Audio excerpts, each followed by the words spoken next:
आपण पाहताय the Vidarbha news, विदर्भाचा बुलंद आवाज।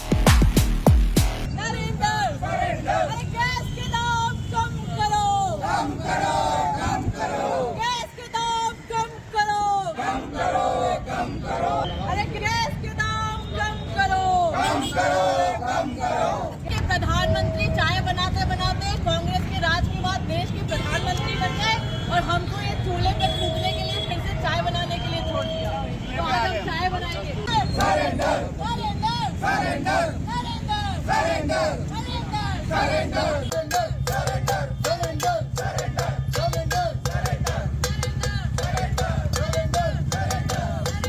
सरेंडर भैया चाय पी लो, भैया चाय पी लो।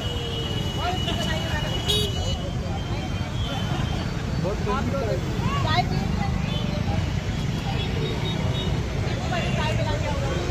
में इस देश में एक नारा गूंजा कि बहुत हुई महंगाई की मार, अब की बार मोदी सरकार। 12 साल से लगातार गैस के सिलेंडर के दाम बढ़ाए जा रहे हैं। महिलाओं की कमर महंगाई के कारण तोड़ दी जा रही है। आप सब ने देखा महंगाई कम होने का नाम नहीं ले रही। आज हमारे देश के पेट्रोलियम मंत्री 4 दिन पहले कहते हैं जो F-16 के यार हैं कि देश में आपूर्ति पूरी है, लेकिन 2 दिन बाद ही इन्होंने सिलेंडर के दाम 60 रुपए बढ़ा दिए। कमजोर विदेश नीति के अब खामियाजा इस देश की आम जनता को भुगतना पड़ रहा है। और मुझे लगता है मोदी राज में जो महंगाई है वो इनकी डार्लिंग बनकर भारतीय जनता पार्टी की गोद में बैठ गई है। क्योंकि कांग्रेस के समय जब 450 रुपए का सिलेंडर मिलता था तो स्मृति मैडम सिलेंडर लेकर डांस करती हुई नजर आती थी। आज 1000 रुपए से ज्यादा का हो गया, लेकिन भारतीय जनता पार्टी के लोग बोलने को तैयार नहीं है।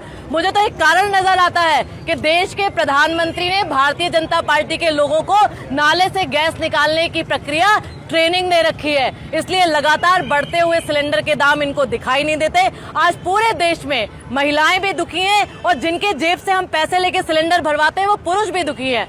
जिस औसतन स्तर पर लोगों की आय कम होती जा रही है, महंगाई लगातार बढ़ती जा रही है, इसलिए आज हमने उज्ज्वला की पूजा कर कर यहाँ पे मोदी जी बहुत रो रो के बताते थे कि मेरी माँ बहनें धुएं की में अपनी आंख खराब करती हैं, लेकिन लगातार सिलेंडरों के दाम बढ़ाकर आपने एक बार फिर हमें ये चूल्हा जलाने पे मजबूर कर दिया। देश का प्रधानमंत्री अपने आप को चाय वाला कहकर प्रधानमंत्री बन गया। वो इसलिए बन गया क्योंकि 70 साल इस देश में कांग्रेस का राज था, लेकिन यही प्रधानमंत्री के राज में 12 साल में पढ़े लिखे लोग डिग्री वाले आज चूल्हा फूकने को मजबूर हो गए हैं। इसलिए आज हमने ये विरोध प्रदर्शन किया था। हम बात आपसे करना चाह रहे हैं, इस देश में जो मंत्री बैठे हुए जोकरों की सरकार है, वो इसलिए क्योंकि विदेश नीति की बात करो फेल है, किसी सब्जेक्ट पे बात करो मौन धारण कर लेते हैं। यदि आज मनमोहन सिंह देश के प्रधानमंत्री होते तो ना गैस का सिलेंडर का दाम बढ़ा होता और ना भारतीय जनता पार्टी के प्रधानमंत्री मोदी के पप्पा ट्रंप जी हमें आंख दिखा रहे होते।